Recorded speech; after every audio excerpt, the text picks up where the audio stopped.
Kailanman nagatuwaw ako kanimo, O Ginoo. Mainhan yun mo ng dili mayong tao, kay gamay lagi mo tampong sa lubong anak. Pero kay daghan, unya nagkaniusa, puno sa pag-ampo, sa tagbuhi pa siya nangalagad sa isig katao, then ang grasya sa Ginoo kanunay magpanalangin o mag-uban ka nato. Gikan sa kailanman nagatuwaw ako kanimo o Ginoo. And para nako, this also her prayers. Nga samtang buhi pa siya kanunay usab siya nga nanghita sa presensya sa Dios. Kining mga pamilya ha, religyoso.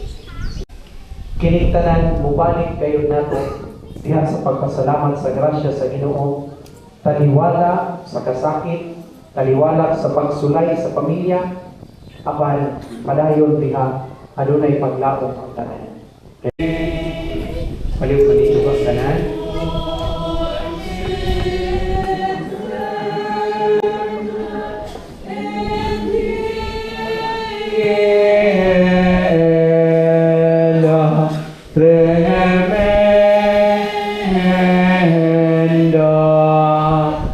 Quando cieli muove di sol di terra, dove le visioni care se colombe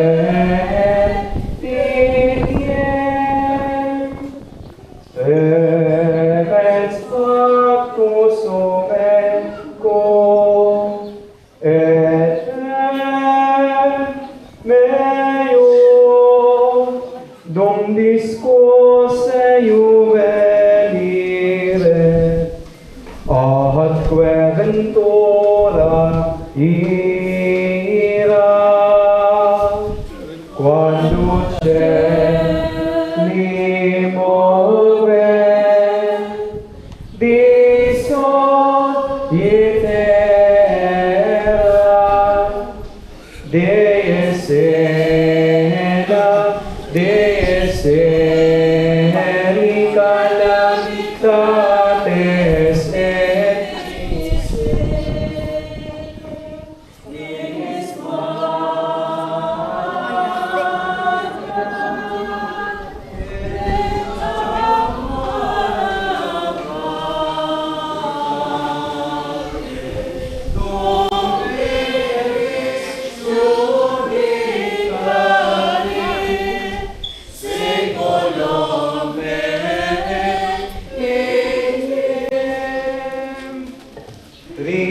Requiem aeternam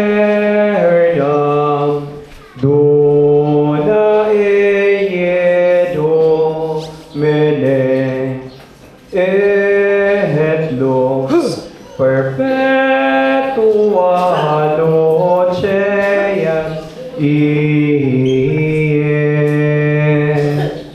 liberami Domine de morte eterna indiela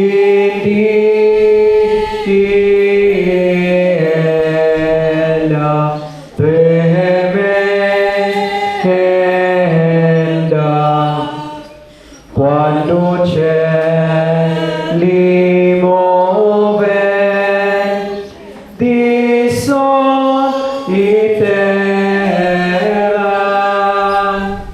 dove le visioni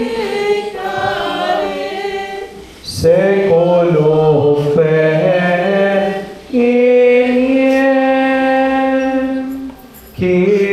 Kyrie eleison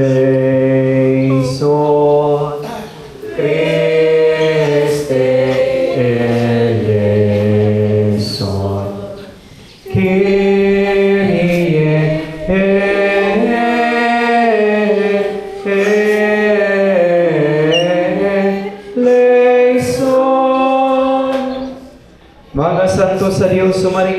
pagkabahi siya.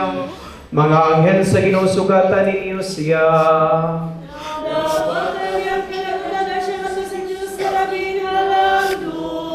Hinautot nga si Kristo nga mitawag kanimo. Mohipos kanimo ngadto sa iyang mga bukton. Hinautot nga mga anghel mo dala kanimo ngadto sa kiliran ni Abraham.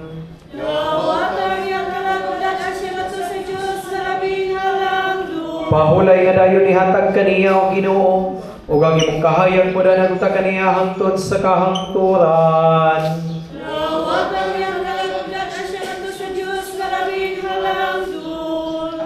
O amahan nga labing manuloyon, sa imo makamot among gitugyan ang kalag sa maigsuon nga si Maylin.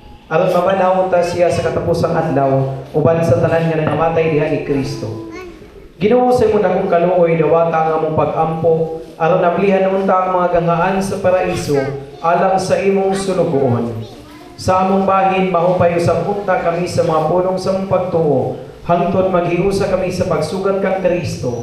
Niadtong adlaw kanu sa magkatigom kaming tanan uban sa Ginoo sa maigsuon hangtod sa kahangturan.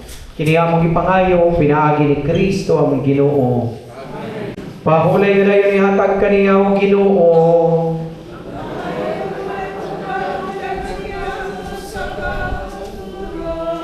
Ang iyang kalaguang kalag sa tanang matuong nangamatay, tungod sa kaloy sa Dios mo pahulay untas sa dayon. Amen. Tultulan kaunta sa mga anghel ngadto sa paraiso. Sugaton kaunta sa mga martir ug dadon ngadto sa syudad nga balaan ang bago tunhay Jerusalem. Ang Ginoo manaa ninyo.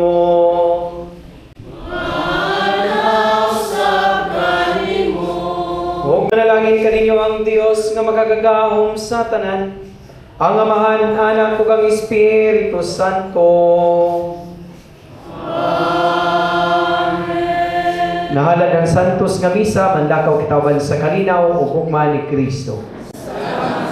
Sa kalinaw, dadunta ang lawas ni Maylin sa iyang pahulayan aron pagpaabot sa kabanhawan. Amen. To the bereaved family, relatives, friends, and to our deep-end family. Although there are no words that can fully express what we feel, most especially for her family. We grieve deeply because a loving, joyful, inspiring, and courageous woman has been called home. Her warm smile, which we have come to cherish, will be dearly missed. Yet, even in our pain, there is peace, an assurance that her mission has been fulfilled. She is now with our Creator, reunited with loved ones who have gone before her. Before we entrust Mama Eileen to her place of eternal rest, the Pinyan Public Schools Teachers and Retirees Association offers this necrological service, a humble tribute to honor and celebrate a life devoted to teaching, service, and love. Ma'am Maya was more than just a teacher. She was a friend, a sister, a mother, an inspiration, and a true embodiment of compassion. Mamaya, ang imong inahan ako gitong idol of cleanliness, teaching, tanan. Ma'am Maya was once a proud contestant teacher's category in declamation. Tuod man. Niya, awarded siya as second placer in the Zamboanga del Norte Division. Inundayin siya na ako. Susukti mo ba ang akong ipamikapan o ayo? Oh, champion ko! Then, more than her achievements, she was a good teacher also, a loving mother, and of course, a faithful wife. Mamaya has finished her race, as we trust that she is now in the presence of the Lord. Nga, si Mamaya God, bata pa kayo na siya, kaming Ma'am Jean, sa kayo sa sakyanan, makita ginako na si Mamaya. Pero ingon siya na ko, Mama, Ma'am Glenn, dili ba ko liwat ni nanay? Nga naman, dili man ko kayo Olimpiada. Ano ko yung sulti? Kami ni Mamaya, nag-uban mi sulod sa 16 years or 15 years. So, sulod ang mga panahon na, daghan kaiming mga memories na dili gyud ako makalimtan. Mamaya, kami sa Kalikan Elementary School, kaming imong mga kauban, sakit kaayo sa amuang dughan, sakit kang pagkawala. Kay gani nag-uban pa ta atong Sabado. Mahinga po sa tanan, no? Nakakadiri karoon po na. Kami sa among pamilya, nakuha ang among pagpasalamat gikan sa pagkawala ni Maya hangtod karoon na amo. Unang dili na mo kalimtan ang inyong pagsuportar diri na mo. Dili lali mawala no membro sa pamilya. Sa tinod lang. Karon wala man kita kaya Ginoo ginoo sa tanan, no? Pero sakit para namong mga membro sa pamilya nga siya ang iyang pagkawala. Puspon ako, salamat sa suporta, sa inyong suporta pinansyal o sa manpower nga sa kanunay na amo nag-auban ka namo. Her laughter was contagious. Hangtod daw rin, may hundog fresh pa sa una-una yung mga way, yung katawa siya with us. College, I had a chance to stay in their house, sa Minao. And every weekend, we were very excited because we knew she was coming from Tampilisan. Tampilisan pa siya ito na-assign. So excited yung maminaw sa iyang mga experiences, iyang mga story, iyang mga funny moments with her pupils. So, magkatawa dyan ka. So, usa sa pinaka, di na ko malimtan, katong naa siya estudyante daw nga, bugok gihapon ko nung pagka-estudyante hamang good. So, proud kaya ang pamilya, kaya nakapalit sila bagong motor. Naingon daw siya, di ba, namoy bagong motor? Hindi, nagpagagda kong estudyante kay proud kayo. Yes, ma'am. Siya pagpaligis, kay pwede kang bubuan. Kaya siguro siya. So, inana ang mga funny moments niya, itong mga kuwan. And I know there are more to share. Karon bro, di naman tama kayo na siguro sa estudyante kay kasuhan dahil pa og emotional sa panadiha, di ba? Kaya siya, that's purely a Timaya way. Simple moments, pero mahimong unforgettable. Kay alin ang way sa pag-deliver, iyang humor o sa iyang pagkasiya. To her husband, Kia Undo, and her sons, Jaljal and Dudon, you were her world. Everything she did, everything she worked hard for was rooted in love for you. There were moments when she may hurt or offended anyone, kanaadiri o sa mga wala. Intentionally or unintentionally, we humbly ask that you find it in your hearts to offer forgiveness, not only for her peace, but also for yours. Because life is too short, di ba? Life is too short, yung kaayo. Wala ka kabalo ka sa tataman. There are times na maguna-una ta nga, uy, kamagyo naman to siya. Then, kitaan pa nato, mag-uwi pa rin hapon. There are also moments like this, na kalit ka kaayo, na life is very unpredictable, no? Though she may no longer be with us physically, her memory lives on. In the stories we share, in the laughter we remember, in the songs we sing, and in the love she leaves behind. So we will miss you, Timaya. We will miss your laughter, your voice, your presence, at ang mga events, and the happiness that you brought into our lives. Thank you for the memories. Thank you. We love you and will carry you in our hearts always. Until next time, may you rest in peace. May hapon sa akong tanan.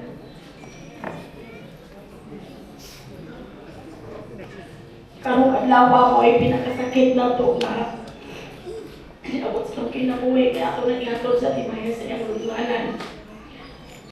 Kaya sa karoon nga, nakita hindi ko makatuong na mamatay siya kay kuwan ka na. Siya may tingin yung nakutan.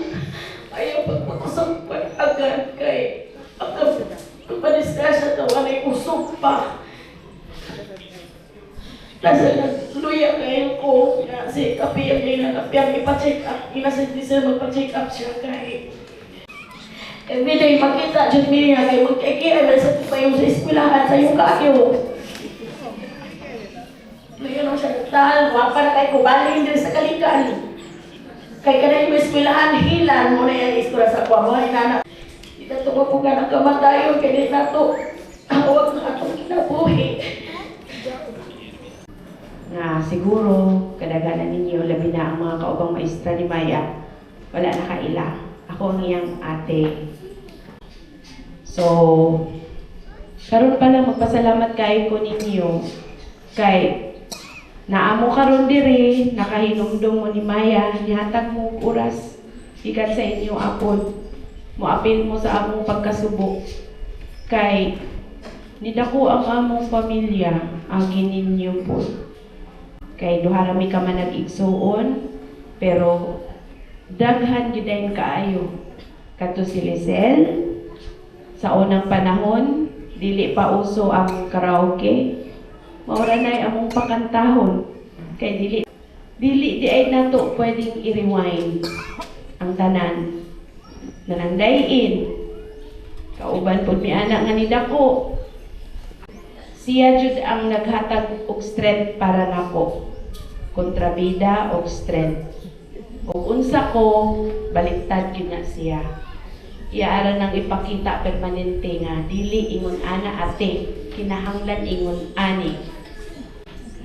So sa kinabuhi sa ato ang temporary life on earth, unfair. Abi gali na kong mauna pa ko niya. Nya karon hawa na siya. So, ako na lang sigurong huna-hunaon nga naamong tanan nga napakatawa niya. Dili mo kalimot ni Maya. Dayon, magpasalamat kaayo ko ninyo nga inyo pud siyang gitan-aw bilang tao gyud nga dili ra inyong co-teacher, inyong classmate. Pero si Maya gyud as a special person also. So aming hapon sa tanan. Balik kabingan, pero kay kabingan. Ibalon ko, pinti ko ng gubing. Taon na ko na pagdadala itong kamay pamilya niya karoon.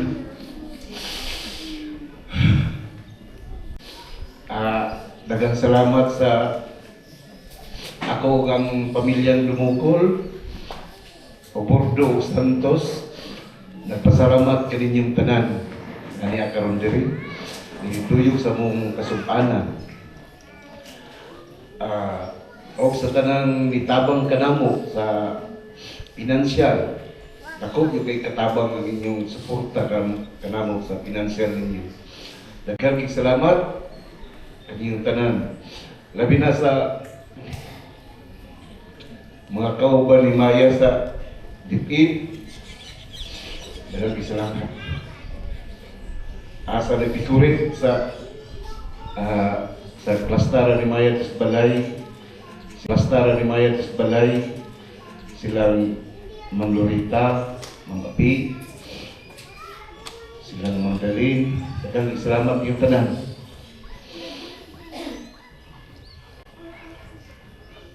Balit si Maya. Istorya pa yung sara ko.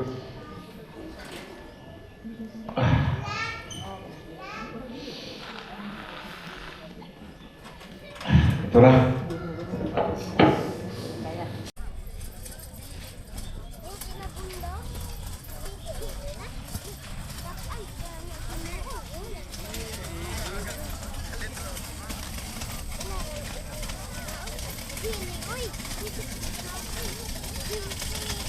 Wala man lagi na sila.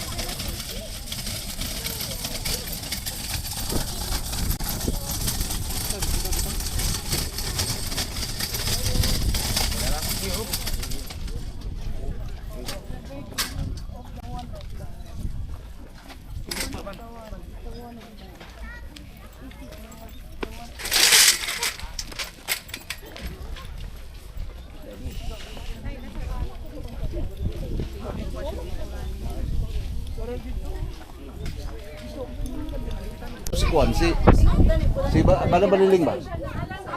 Naban to Bada Baliling? Viral siguro. Kita na ko to. Oh, buye. Table.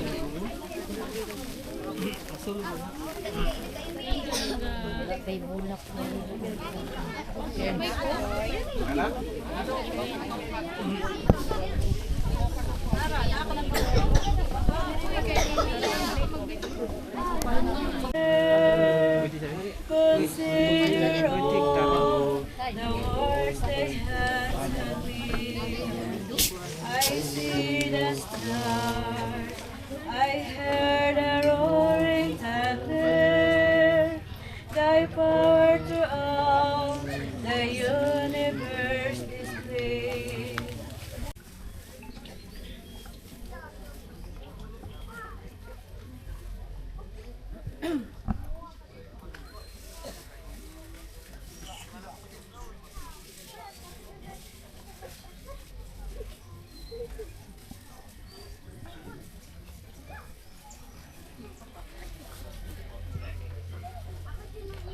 O Diyos nga wala ang kamahanan, nawata ang among pag-ampo, ngalan sa among igsoon nga si Maylin. Ayaw isipa siya nga mga buluhaton batok kaniya. Kay siya ang iyang kasing-kasing siya ang tinguha sa pagsunod sa kabuton. Sama sa iyang pagtuo, nahiusa kaniya ngadto sa iyang katawhan diin sa kalibutan. May sama usap unta kaniya ang iyang kaluoy ngadto sa kaanghilan sa langit. Ini ang mipangay ni Kristo ang Ginoo. Amen.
Sila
Siya dito na siya dito sa wrestler kay mainit mangod.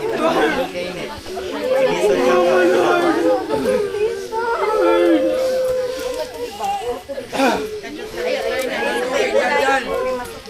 Oy. Syagit ba?